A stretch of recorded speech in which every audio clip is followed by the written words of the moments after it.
Magic Szczesniak. We all call him Magic. His first name is Maciek. Fascinating gentleman. I've had the pleasure of knowing Magic for, oh my goodness, almost a couple of years now, and fascinating insight on small to medium sized business. He was an executive at a very large Fortune 500 company that helps small to medium sized businesses.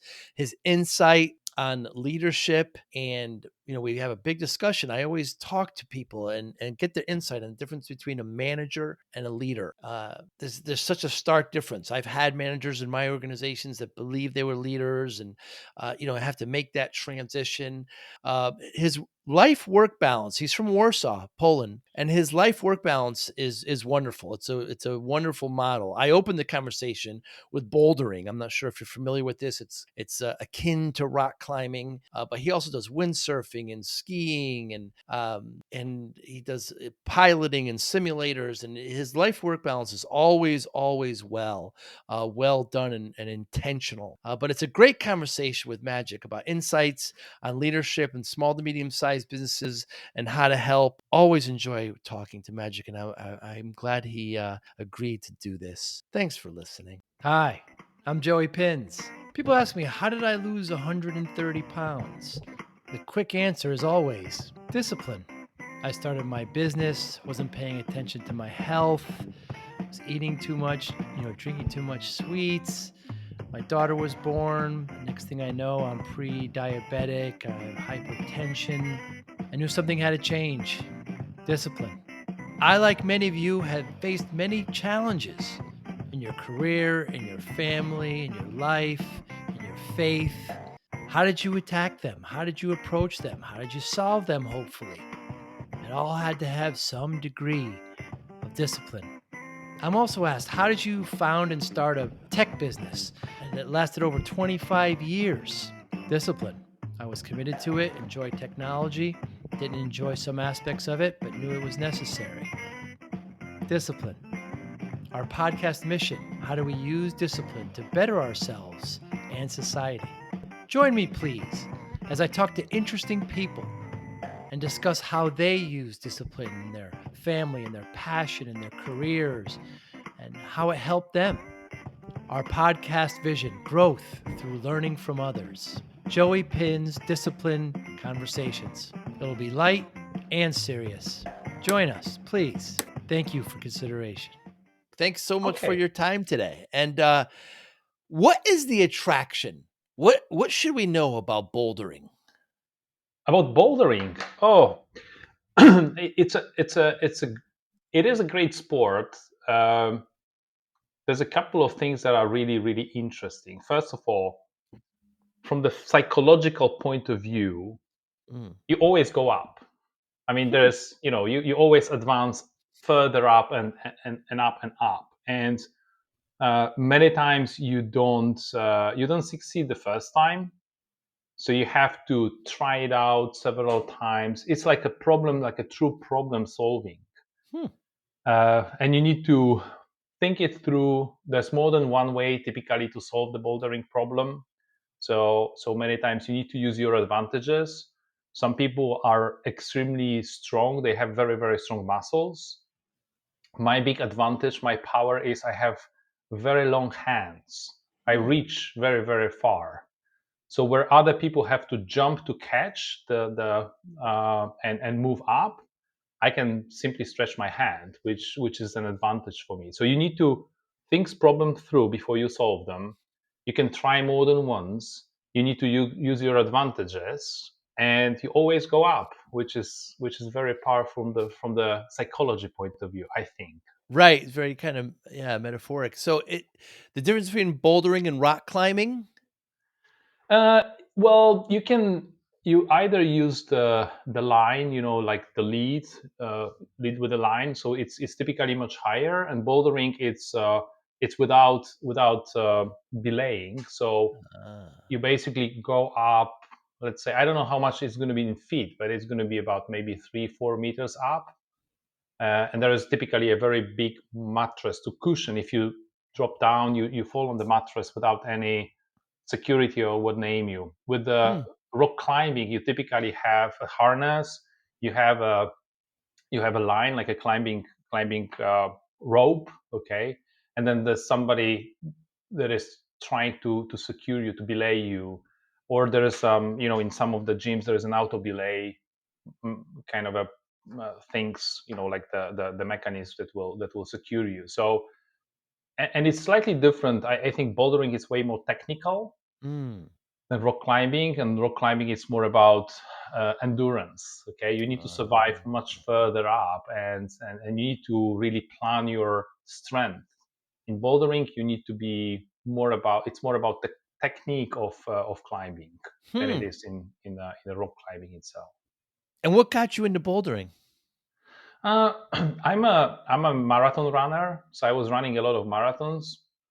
But as I got a little bit older, Hmm. uh, I started to feel a bit of a pain in my back and in my knees. And then one of the doctors said, "Well, you have only two choices. You either stop running, or you need to have yet another sport that will help you to build up your muscle strength of the upper body. So not only your legs are very strong, and it's great for running, but you need to build the upper body strength to make sure that your back is much better supported by the muscles." Hmm. And there was a climbing wall just very close to where my daughters are going to school, and I went there to give it a try. Also, I thought maybe there's something that my daughters can enjoy after school as a as an exercise. And I tried it once, twice, and it's great because also, and I'm maybe speaking to my fellow travelers out there, with bouldering and rock climbing, when you travel a lot, it's a very good sport to do because you don't need to carry a lot of stuff with you. I mean, think about golf. If you want to go golfing, you Mm. need to have a Mm. bag and the clubs and loads of other things. If you Mm. play tennis, you need to carry your racket everywhere.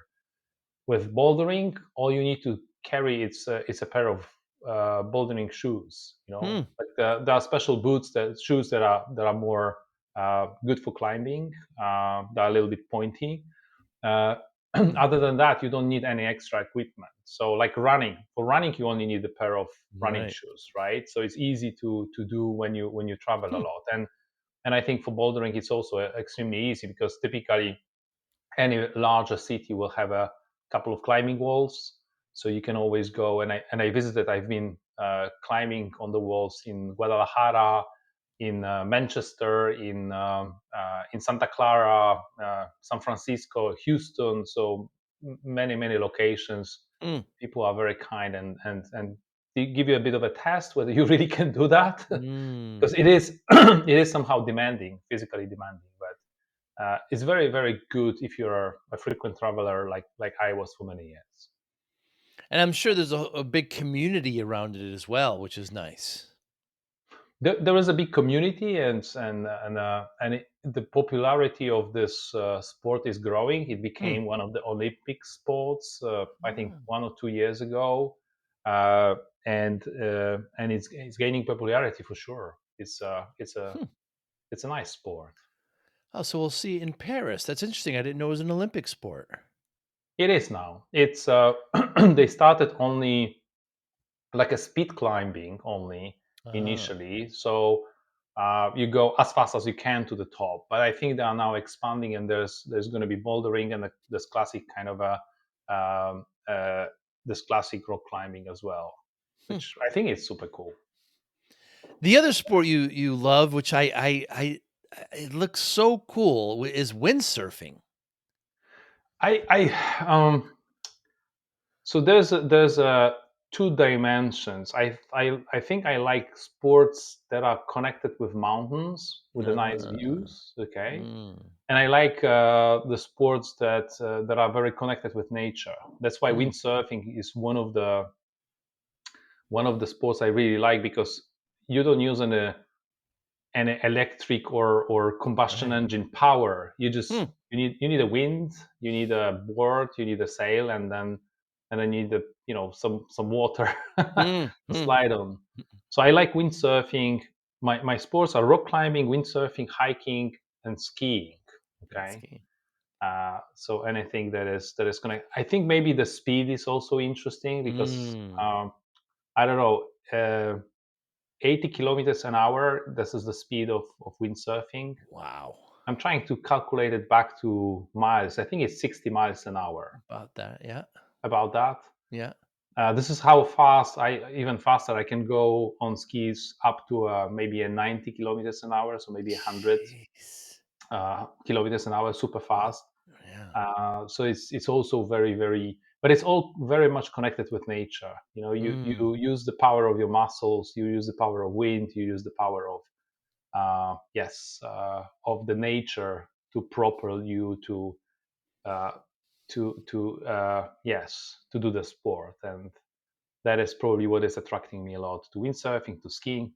I've been skiing now for a week in Italy. Beautiful, Yeah. beautiful Yeah. sunshine. The Alps, the northern Italy. Yeah, it's gorgeous, isn't it? Yeah. Absolutely, absolutely. And again, a recommendation for anybody out there. Italy is one of those countries I strongly recommend in general. A lot of culture, a lot of interesting places to go. I mean, any city you go to in Italy, it's a jam. There's typically something to see, something interesting. Typically, there's like a local food. Local regional, I mean, there's different regions have a different regional foods, and you know, the pizza in the north of Italy is going to be different than in the middle or in south. Same for the different types of pasta. uh, the further north you go, the more the Italian culture is influenced by the German and Austrian, the Mm. Tyrolean Mm. culture. So you suddenly get a mixture uh, of Italian very good coffee and fantastic German beer. So definitely Italian Alps at the north is a region that I would recommend to anyone in summer and winter. Both Mm. are great. Yeah, I'm not sure if I ever told you the story. You know, my father is from near Naples, and when I was 10 years old here in the States, it was the first day of summer school. 10 years old, so third grade here. I was 10 years old. My father came to me and said, "Put your clothes in gave me a suitcase. Put your clothes in the suitcase." So I put some clothes there, and then Magic. He proceeded to bring me to the bus station here in New Haven, about an hour and a half from New York. Told the bus driver to drop me off JFK Airport in Queens, gave me a plane ticket and a picture of my grandmother. Said, "You're going to meet your grandmother in Milan and in Malpensa." So I'm 10 years old, you know, with a suitcase, getting on the bus. Didn't even bring me to the airport. Get on the bus. Go to JFK. I ask somebody. I get on a flight. I fly to Milan. I look for my grandmother. I meet her for the first time in my life, and I meet all my relatives there, my uncles, my aunts, my cousins. You know, we took a train down to Naples, and so I proceed to spend almost, you know, every summer, every other summer afterwards, all the way into college in Italy. So I have a lot of experience there, and you know, it's part of my heart and my culture. Now, speaking of Naples, you recently made a landing there. You're a pilot as I well. landed I was landing in a flight simulator. It Ah, wasn't a real plane. It was a test. It was 100% like a plane. So uh, it's not. Uh, it feels and it behaves like a real plane. wow. And we departed from the Naples airport, and we made a little bit round around the Naples, and then we landed again. Hmm. Fantastic experience. I think, you know, one of the things that I will keep on doing, which is I need to test some other locations Hmm. for maybe even fly from one city to the other. The flight simulator was a flight simulator for I think for Boeing 737, So interesting. and I had an instructor, and he was telling me all about, you know, how to operate the machinery, what about the, you know, how to use the altimeter, and how to use the radar, and how to use the autopilot, and you know, the flaps, and then the gear and landing gear, and then Hmm. takeoff and landing, and the engines power, you know, all the stuff that I had to do, a lot of switches that you need to press, and a lot of things that you need to know. It's a complex exercise, I must say. But on the other hand, one of the things that really is very impressive about the airlines and the airline industry is this, you know, how well the procedures are organized. Mm. I'm thinking, that there's so much experience and so much thinking process behind almost every move that people make in a cabin. And I'm thinking always about this kind of a situations and compare it back to any of the business situations that we are in. If people would just, follow the procedures and would know their place and would understand, there would be also this kind of a knowledge passing Mm. from one set of people to the other, like this very structured passing of knowledge, of information, of procedures. I think we would face much less of a disruption in the business world, and we wouldn't see so many basically companies crash landing because they didn't think about the cybersecurity. They didn't think about maybe some compliance issues that they are running into. So I'm always very very impressed by the airline industry and how structured and how well organized they are, and how many procedures they have and redundancies to make sure that everything works. And this short flight, and the whole takeoff and landing has proven to me how important it is, in everyday life as well. I mean, you carry like hundreds of people in the plane Mm. that you need to deliver from one location to the other. I think it's super important that you have the trust, and that you rely on the airline, and then trust for the pilot that he does everything in a safe way. And if I understand correctly, air travel is one of the safest, if not the Mm. safest travel, means of travel, that we can use. Yeah, I got my pilot license about 15 years ago, and it was small, simple planes, just single engine, certainly not like a Uh-huh. Boeing, but checklists, right? Where Exactly. everything is a checklist. Everything is a checklist, and in the United States, on an average day, there's close to 60,000 flights on an average day. How many accidents are there? Just absolutely minimal. Yeah, so in pilot school, they would say the most dangerous part of your day is your drive to the school. Being in the car, much more dangerous. Yeah. But checklists are everything, and it's amazing. Everything as a pilot is okay. Now we need a landing checklist. Now we need a takeoff checklist. Now we need, and it's just right there. You check each one off, and to have that in business would be wonderful. What's the difference, Magic, between a leader and a manager? Oh, that is an interesting question. I think manager is someone who is managing people because he's trying to manage the individuals. The leader will try to recognize the potential in the Mm. individuals, and will try to empower them to deliver on a common vision or a common goal. Manager doesn't necessarily have the vision.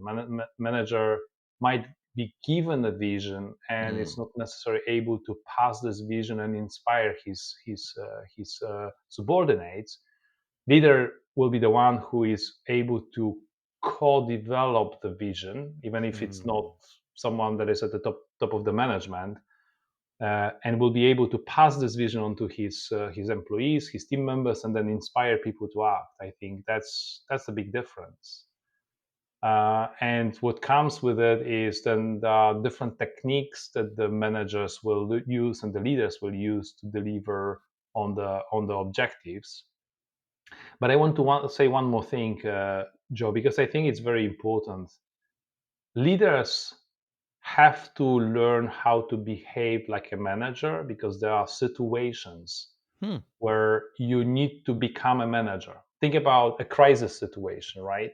I mean, the typical situation, leadership situation, is you work with your organization, with your team, and then you empower them to make the decisions, and then through regular conversations and checkpoints and discussions, just make sure that things are going on track to the direction that they you need.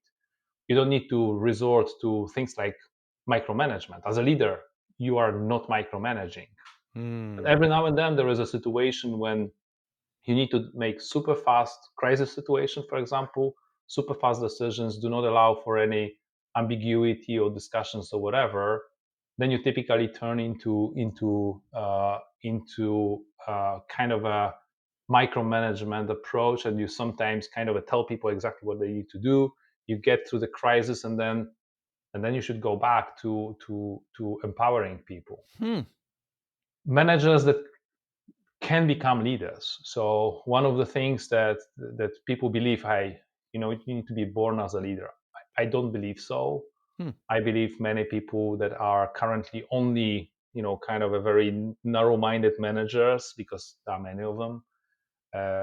If they make an effort, they can become really very, very powerful leaders. But they need to go through those 4 stages. Like first you have unconscious incompetence. So you don't know that you are really bad at something. So you need to open yourself up for feedback, and people might tell you, hey, you're micromanaging too much, you are not empowering us. You need to hear your team, you need to be able to pick that up from your organization. The second stage is conscious incompetence.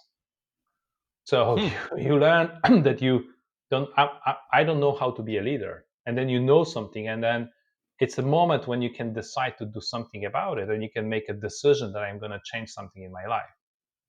Then you move to a conscious competence, which means that through training and self development, you start using certain techniques, certain capabilities to change the behavior.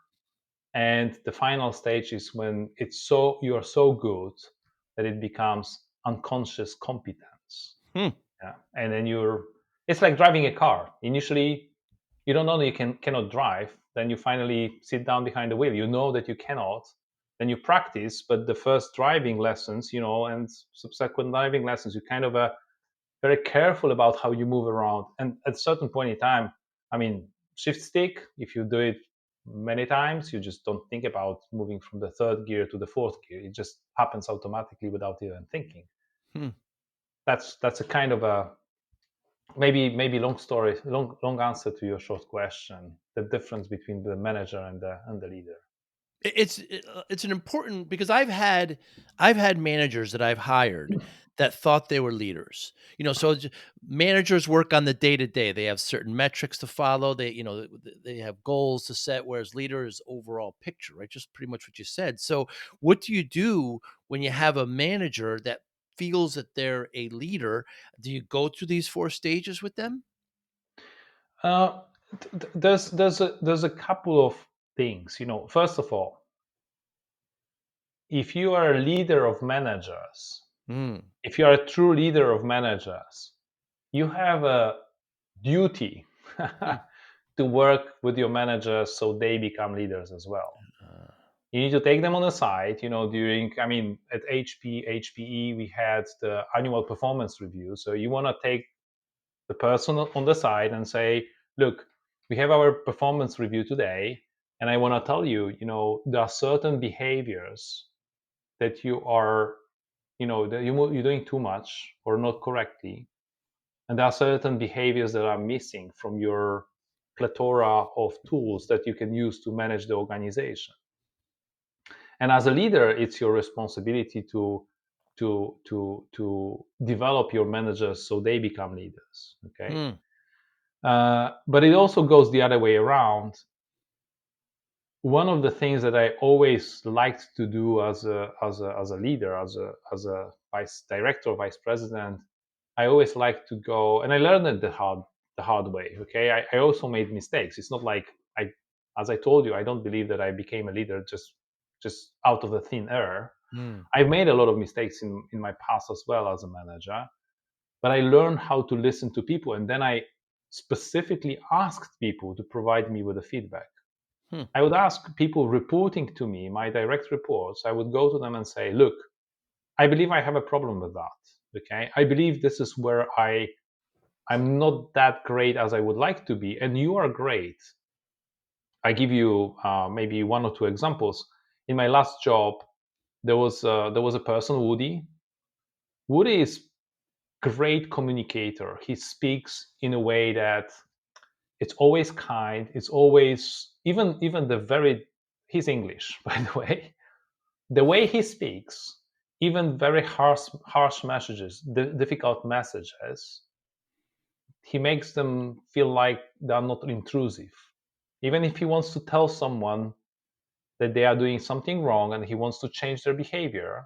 And Woody was working for me. He wasn't my boss. He was one of my colleagues, my work colleagues, my teammates. Woody would go to Woody and say, "Look, Woody, you have this gift, you have this talent. I have to listen to you. And if you see that I'm overstepping the boundaries, my language is too harsh. I tell people too directly about, and Eastern Europeans, I'm Eastern European, so Eastern Europeans have this tendency to be extremely direct. So I would go to Woody and say, like, hey, tell me that I'm doing something wrong, and I'm give me an example, and I'll try to improve. Similar story with Shab in my team. Shab was great communicator and also a really great people manager. And many times I would go to him and say, like, hey, look, you're doing really great job, and I think in those areas I have a problem, and I want to be very transparent about this. And if you could, not publicly, because I don't want to be publicly shamed, okay? Sure. But during our one-on-ones, tell me if I've made a mistake. Don't be concerned. I'm not going to retaliate to you or push back Right. on you. I really literally want, and I encourage every manager, every leader, no matter whether you think that you're a manager or leader or not, no matter where you think you're on this manager to leader dimension, go to your team always and say, hey guys, what do you think? Where me as a boss, I could be better boss. Okay, I can be a better manager, a better leader, a better whoever you're gonna name yourself. Yeah, Honest feedback is important.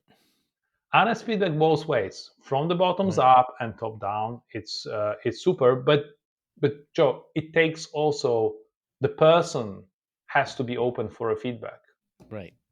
I mean, many times with the kids, it's a problem because you give them a feedback and they like, now, The ego. teenagers. I have three teenagers at the moment. I tell them something, and the first reaction they have is like, no way. And I'm like, I'm not telling that to hurt you or Right. to diminish your, like diminish your position or something, or I'm telling you because I genuinely care about you, right?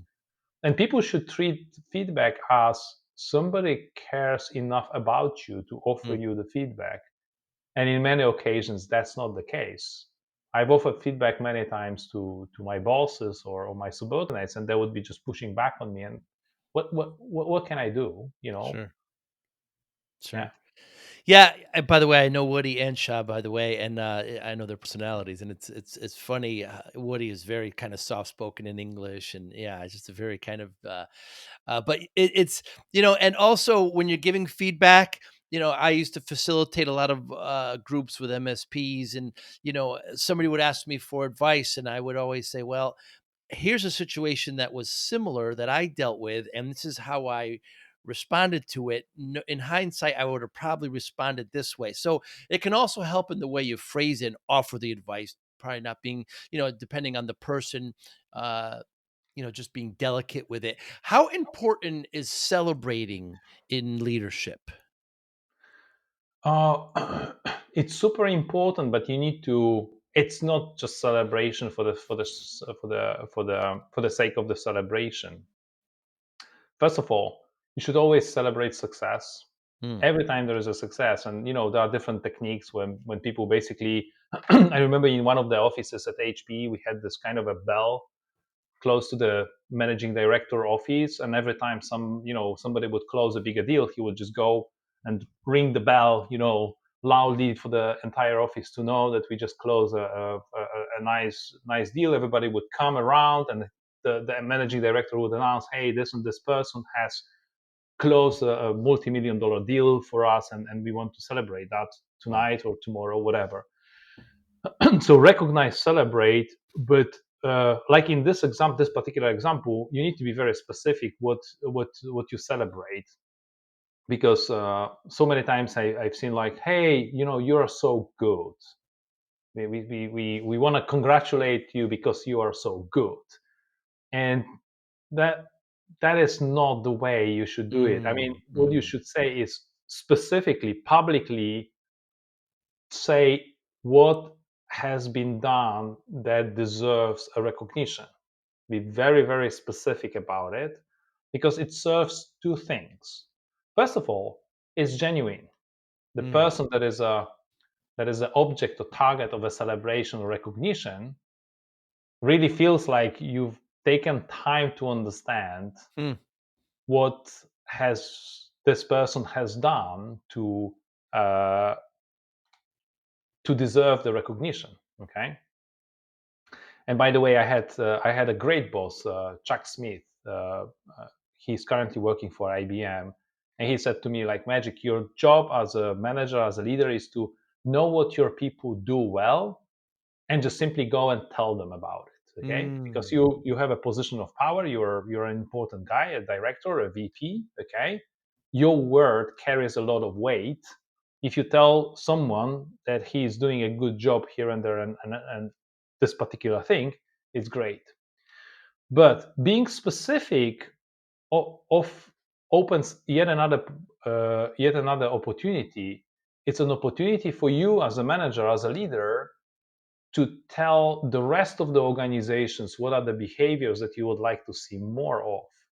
So if you congratulate Joe on winning a multi-million dollar deal, that makes a lot of other salespeople think, if I wanna get a similar recognition, I need to win a multi-million dollar deal. If this person, and that's why it's important to recognize various behaviors, right? It's not only about the money. What we used to do is, I used to always recognize, for example, any volunteering work. So I remember there was a super smart lady working for me in Singapore, out of Singapore, Sanjin. Sanjin would engage in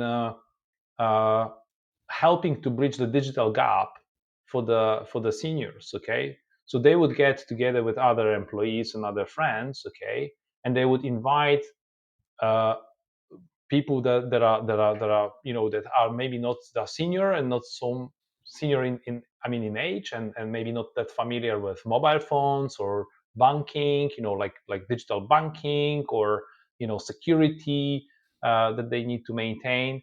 And they would basically volunteer and teach them how to bridge the digital gap. I always thought that this kind of activities are worth recognizing as much as winning deals, and and being the best salesperson on earth. All too often, I agree with you, Magic. I see, you know, getting a particular goal and just achieving it, and then just turning around and make another goal right away, and just getting right back at it. I think that celebrating, wrapping it together, and that also goes to really recharging too. You're a big advocate of recharging when you need to in leadership. Talk to me about that as well.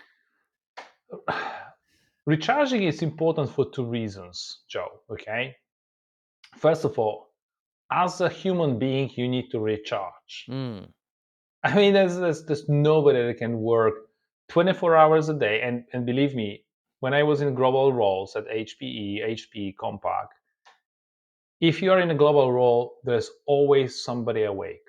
Always, you mm, wake up in the morning. I used to work out of Poland or Germany. You wake up in the morning. That's the afternoon for the Asia, mm, for the team in Singapore or Japan. So they would like to talk to you, and mm, mm, inform you about the challenges they need help with, etc., etc. Then Europe wakes up, and then you go to the European time, and then the US wakes up, and then you go to the US time, and it's evening in Europe, and then Asia wakes up, and then you can mm. work 24 hours. Wow. You have to set the boundaries for yourself, or you're going to run out of the steam, sooner or later. I mean, it's just a question of, when, not if. And what is even more important is, when there is this kind of a vacation time, you also should make sure that you use your vacation. I know so many managers that they call it the workation, so workation. So they Yeah. work part day and they rest part day. I don't believe in it. I believe that if you go on vacation, you should completely disconnect, uh, and really let your brain run. If you do that, you're not going to do yourself a favor. You're doing a favor, believe it or not, to your entire organization Hmm. for two very important reasons. First of all, if you disconnect, you are a boss. You are the role model. You set the tone how people should be behaving. You are showing Hmm. them how to behave. So if you take time off and you take time to recharge and disconnect, that sends a very clear message to your organization.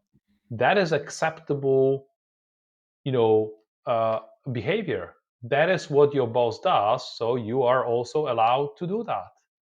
If you are as a boss constantly send emails on Saturdays and Sunday, people will think like this is expected from them to work on Saturdays and Sundays, and that means burnout Hmm. guaranteed.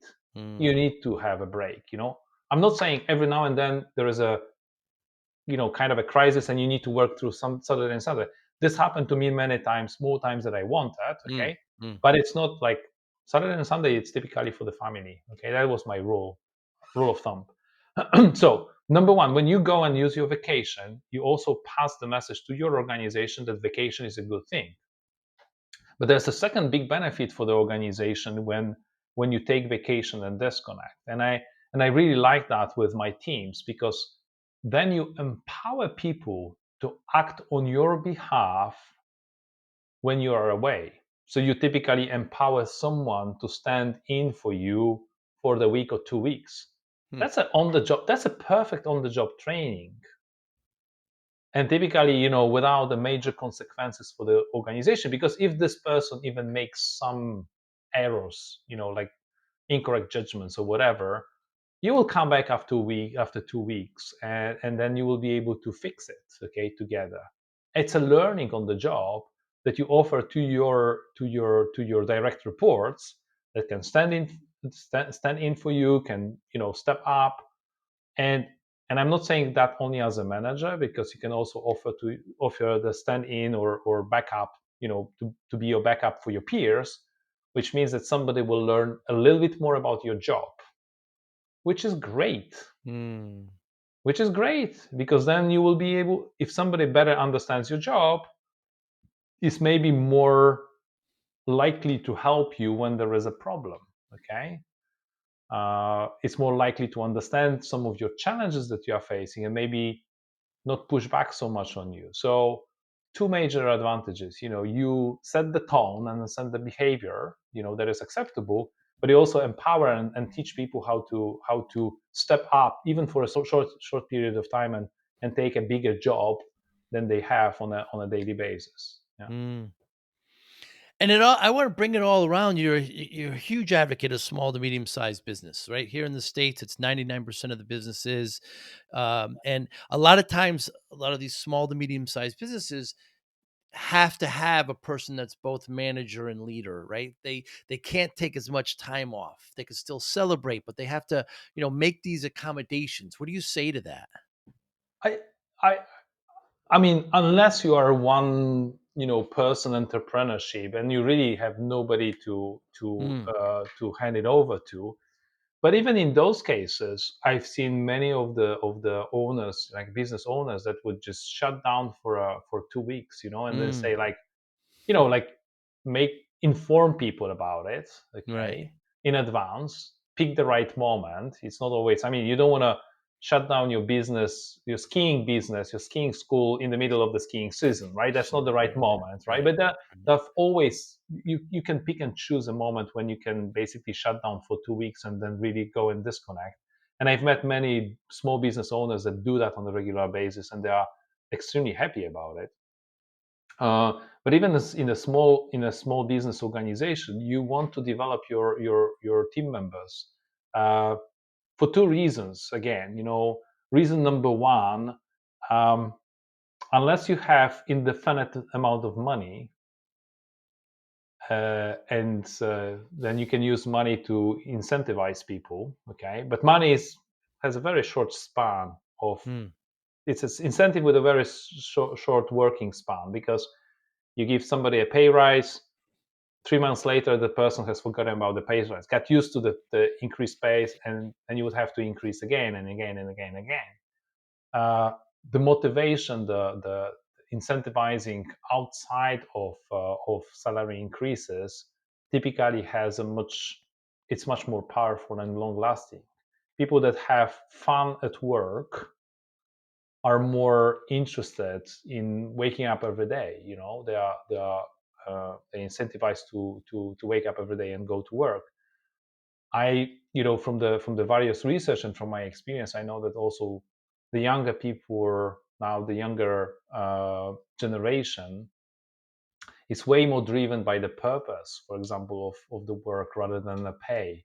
There's a purpose over pay, kind of a attitude that we have with the young people. So even for the small and medium businesses, I would really recommend that you think about your organization, smaller, okay, organization, uh, through the thinking of, I want to inspire people rather than just tell them what to do. Mm. Because then if I inspire them, and there is if I can generate this kind of a good vibes in the organization, then things will work without my micromanagement.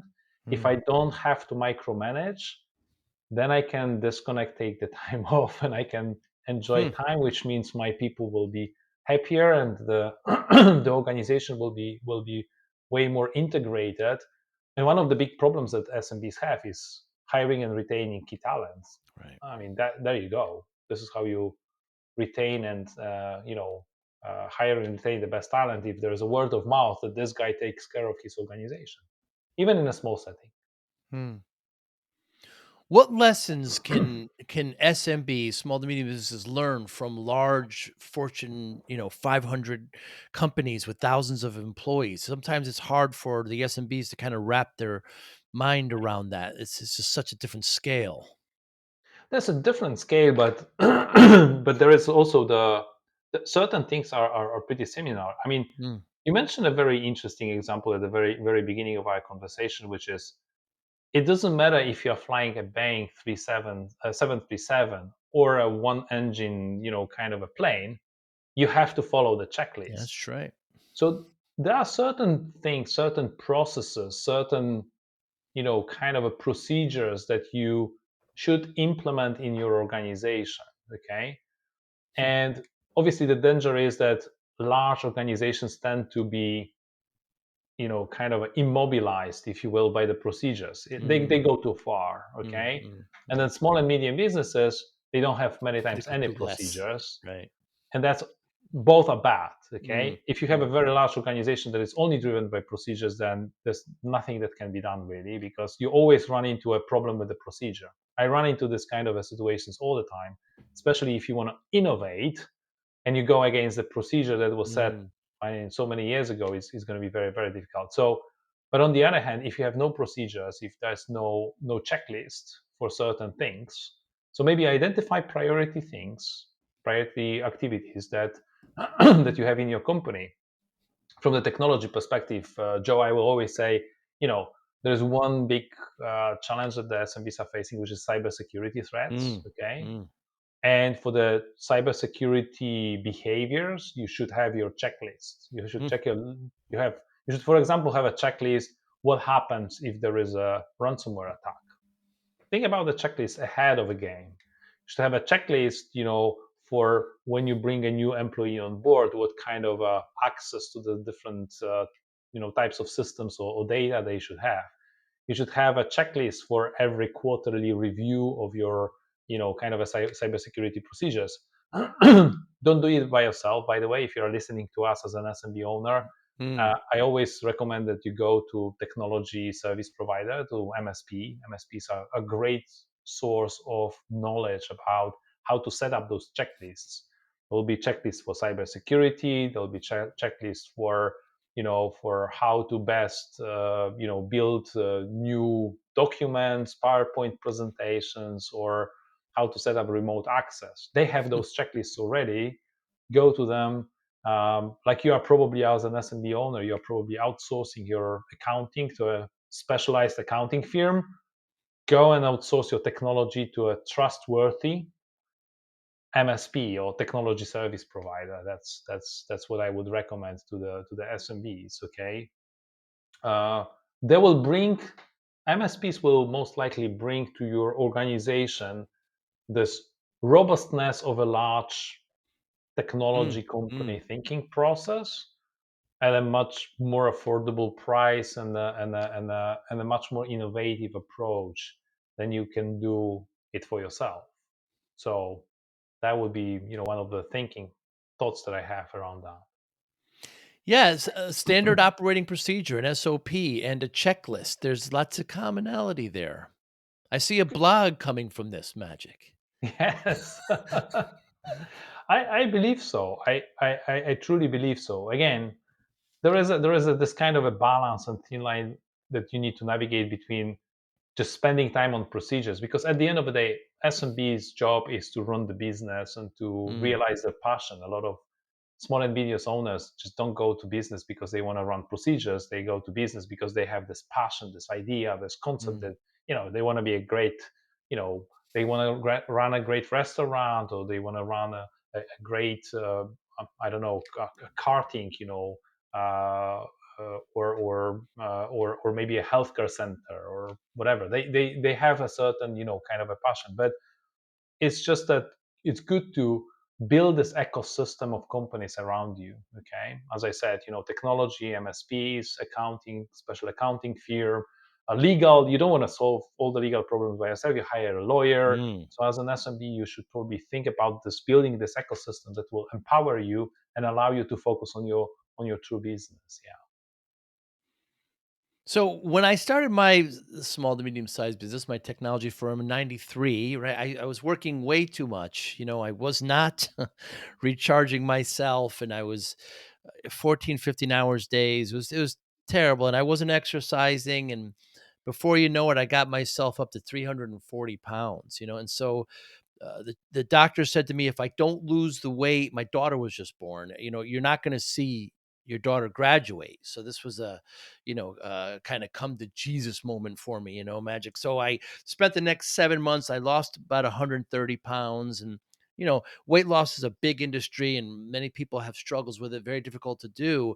But people ask me, how did I do it, and how do I keep it off? And my simple answer is always discipline. Yeah. I got focused, I got discipline. There's no magic bullet here, and it's just discipline. So I wonder how discipline plays a role in your life. It's all about, again, because of the type of a job that I held over the last, I don't know, 10, 15 years in a global organization. If you are not applying a certain discipline, you can work 24 hours a day, and then you can run Mm, out of steam very, very quickly. So it was very important to plan the calendar very, very, very hmm, carefully. Okay, allocate time for sport, allocate time for food. Believe it or not, mm, if you don't allocate time in your calendar for lunch, you're not going to have a lunch. mm, That's guaranteed, because you're going to run from one conference call to another, from one meeting to another, writing emails and everything. So I was and I'm still very, very careful about how I plan my day. And there's always time in my calendar uh, for sports, rock climbing, hiking, windsurfing, whatever. There's always time for family. So I have carved out.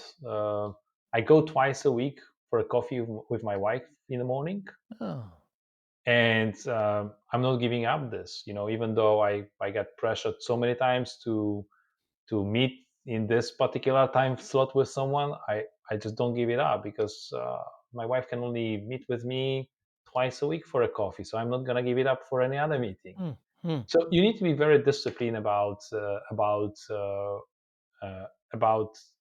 how you plan your day and how you plan your activities. And I think it's not about being like completely inflexible. Okay. So there will be emergencies or exceptions, but don't let your calendar, your life to be run by exceptions and ad hoc Mm. activities. Just be in control. So you need to sometimes stand up for yourself and make sure that that you allocate, that you manage your thing, and then you stick to it. And what helped me was always collaboration. Mm.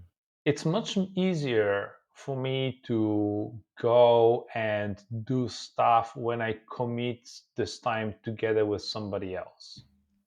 So I give you an example. Let's say I have an important presentation to prepare, or a documentation, or some kind of a document that I have to build. I'd rather do it with somebody else, even remotely, even over this kind of a virtual working tools that we have so many of them nowadays, rather than work on it by myself. It helps with the discipline because I commit with someone that we're gonna spend 1 hour together. It's much easier for me to stick to it because we both hold each other to delivery. Mm. But maybe it also comes, Joe, from the fact that I generally like the collaboration. I like Mm. working with people as opposed to sitting there by myself, in the office and just crunching the numbers. By the way, I respect people that do that. It's just Mm. not me. It's I like more the collaboration rather than solo work. Hmm. Yeah, so when it comes to discipline, I wrote down what you said: structure, routine, order, control, collaboration, all tie right together with discipline very well. Collaboration is super. I think it's much easier to maintain discipline if you kind of interact and connect with other people that have a similar goal. Okay. Mm. um, I, I must say, last weekend we had this big charity event in Warsaw. There is an NGO called Great Orchestra of Holiday Season, which is once a year event where people from around Poland and around the world nowadays just walk around with the boxes, collect donations from others. It's full of activities during the day, and it would be very difficult for me to wake up early on Sunday and just go and pick up this box that you then go and collect the donations with.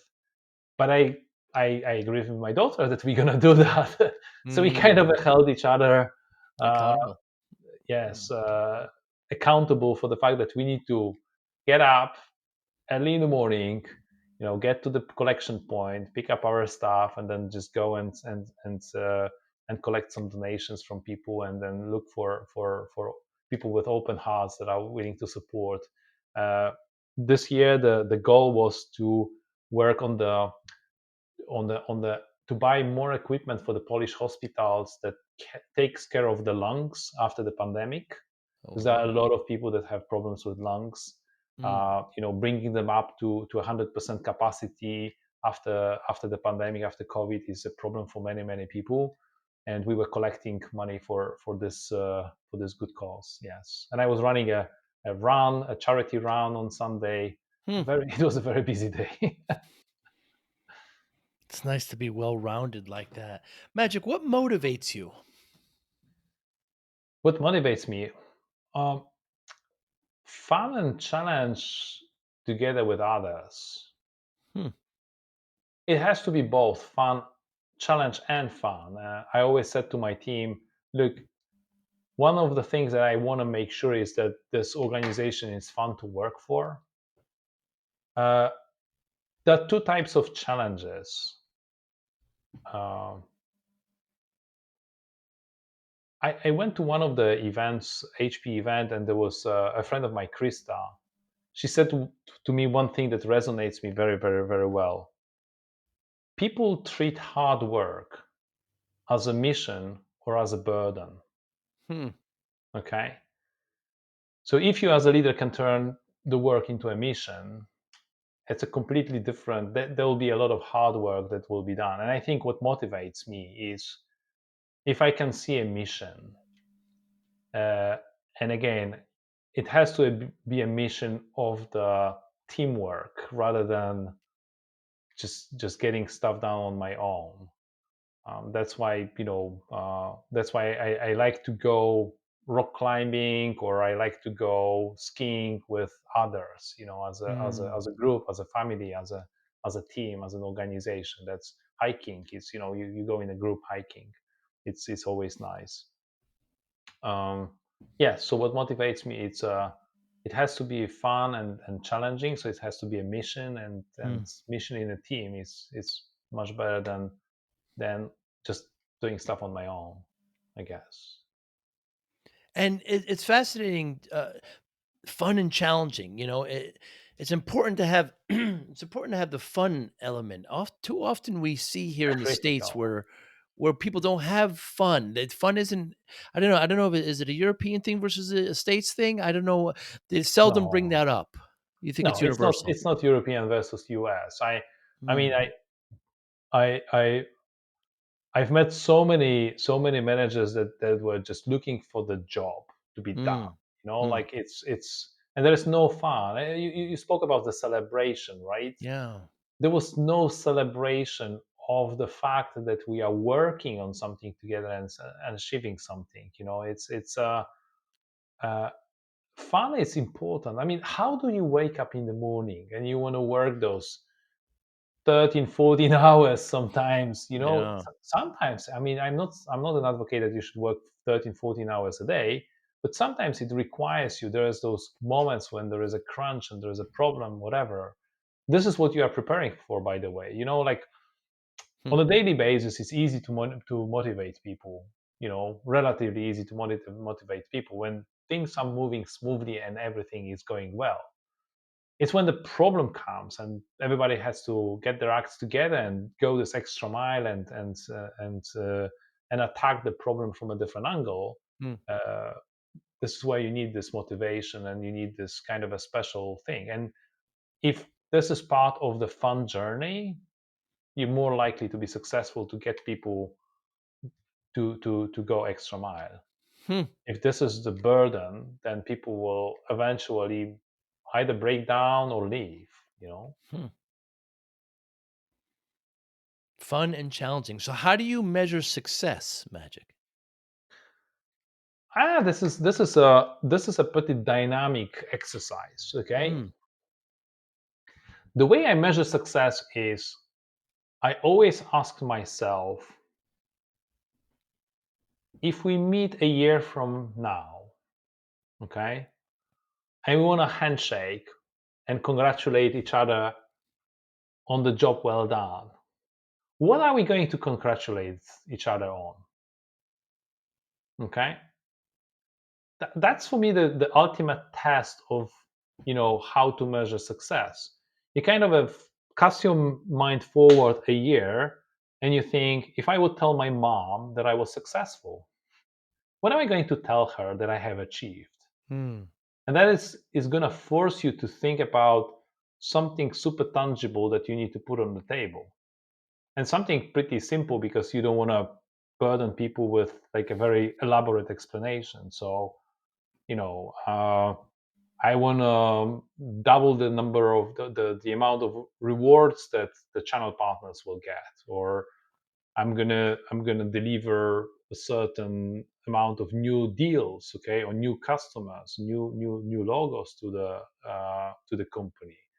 Or and you can put a number on the table and say, this is the number, and it's going to be much easier. So ask yourself, what are you going to congratulate each other a year from now? And hmm. that's your ultimate measurement. Because yeah, and then you go back to this whole, there's all the MBA structure of SMART goals, like Mm. measurable, attainable, time bound. Specific. Yeah. It's specific, right? Specific Mm, measure. Of course, yes. But first, you need to know, what are you going to be proud of a year from now? And hmm. if I have asked this question many times to my employees, and if they would give me an answer that I would agree with, then we are on the same page. If Mm, I was able to kind of sell my vision, if you will, and somebody is able to phrase it in their own words back to me as a measure of success that is acceptable for me, let's put it in the goals for the year, and let's measure this particular goal, because that means that this person believes in attainability and how this is going to be done, and then they'll go ahead and do everything they can to deliver to it. So you advocate actually kind of annually sitting down and getting some things to measure success by, and then seeing if you achieve them later. I think annually, I mean, not necessarily annually, but every now and then you need to sit down and set the goal for the, Mm, annual. It's a typical, corporate approach. I mean, you can do right. it on on a semi-annual basis. Mm, I don't know, 3 months basis, but probably an annual goal, a 3 years goal. It's mm, something that you should think of. This doesn't. This is about setting the goal.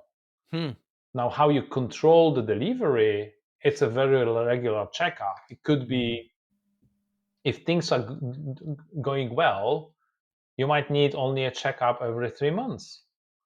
But if things are not going well, then you might need a weekly control. mm, That's, mm, we spoke about the manager and the leader, and, mm, ability for a good leader to become a manager when needed. I think uh, I really liked always working with a Japanese team for one reason. We typically had the conversation about, what needs to be done, what is the goal for the year, etc., etc. And it was a very difficult discussion for me, hmm, because the Japanese team would always ask a lot of very detailed questions, and they hmm, would challenge you as a boss on what needs to be really done and how is it going to really work, and they would be extremely good at planning. But then, you know what, Joe, then you could just leave and come back in 3 months, and they would be progressing all the way, without much of the kind of a detailed supervision. If there was a very good understanding between myself and the Japanese team about what needs to be done, there was no further discussions. Okay, they wow. would just execute on this extremely well. There were other situations and other situations when you would agree on a goal, and then you would call the team 2 weeks later, 3 weeks later, and then they would we didn't even start yet. Okay, no. Wow. Okay, let's go back. Let's increase the frequency of the conversations to check your progress. Hmm, And at certain point in time, you might get to a weekly. Even in a very difficult cases, you can get to a daily case. But if you're getting to a daily case, you probably failed completely as a manager, right. or this is not the right person or a team or an organization to deliver on your objective. You need to change. You need to change something in your approach. If you need to revert to a very frequent reviews, and it doesn't bring anything, that's for you as a boss to decide what to do with that. Hmm. I mean, you cannot have a forever weekly call on a topic. That means that you're doing something wrong. Right. Well, it's always a pleasure to talk to you, Magic. I always enjoy your insight and your perspective. I enjoy our friendship. I enjoy learning. It's amazing to me how your perspective is just it's so similar, but yet you always have it just a different angle, and how we could bring things like bouldering and piloting and incorporate that into the business world very, very simply. I really enjoy our time together. Thank you so much for today. Anybody listening, what's the best way to get in touch with you? Probably LinkedIn. LinkedIn is best. Yes, you can find me there. I'm pretty active on LinkedIn, and I'm Yeah, I'm pretty sure, Joe, you will tag me somehow on this video, uh, to connect with me. I'm super happy to connect with as many people as possible, exchange ideas and exchange thoughts. Maybe there are things that we can do together. Very open to that. absolutely. And we always called you Matt. We'll call you Magic, but your name Maciek Szczesniak. Did I pronounce that correctly? Yes, yes. Maciek Szczesniak, yes. Yes, I'll make sure I'll put that in the show notes. Thank you so much for your time. I look forward to. I haven't seen you in a while, but perhaps when we cross paths, maybe here in the States, we'll go get another steak dinner like we did in Miami about a year ago. Yes, Absolutely. I'm thinking about my next trip to US, so hopefully soon. very Hopefully good. soon. You be well, Thank you my so much. friend. Bye. Thank you for listening and or viewing Joey Pinz Discipline Conversations. Please share this episode with one or two of your friends who you think may benefit from the episode. Our website, www.joeypinz.com. There you'll find lots of resources and you could join our mailing list. Please follow us on all our social media, Instagram, Twitter, and Facebook. Podcast information, the video version of our podcast is on YouTube. Please subscribe. Audio is on all major podcasting platforms. Please follow them. And if you like it, please consider giving 5-star rating. Would really appreciate that. Would you like to financially support the podcast? You can go to our Patreon site. Consider $5, $10, or $20 a month. There's all kind of plans that we have there.